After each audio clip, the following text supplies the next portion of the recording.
સાહેબ શું કહેશો, કઈ પ્રકારની કાર્યવાહી થવી જોઈએ જવાબદાર લોકો સામે?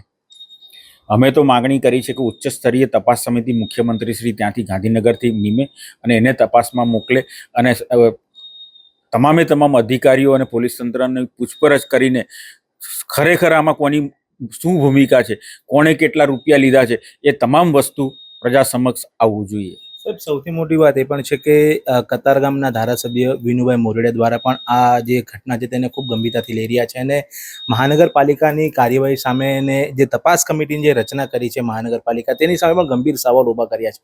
આ બાબતે શું કહેવું છે? તપાસ સમિતિ જે મહાનગરપાલિકા દ્વારા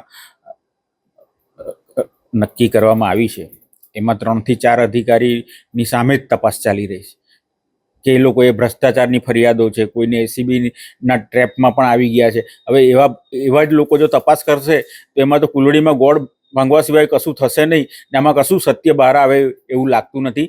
એટલા માટે અમારી માગણી છે કે ગાંધીનગર કક્ષાએથી જ ઉચ્ચ સ્તરીય સમિતિની તપાસ સમિતિની રચના થવી જોઈએ ને એ લોકો અહીંયા આવીને તપાસ કરે તો જ આ ઘટનામાં સત્ય ઉજાગર થશે, નહીં તો આમાં ભીનું સંકેલાઈ જશે અને એનો ફાયદો બિલ્ડર અને અધિકારીને મળશે.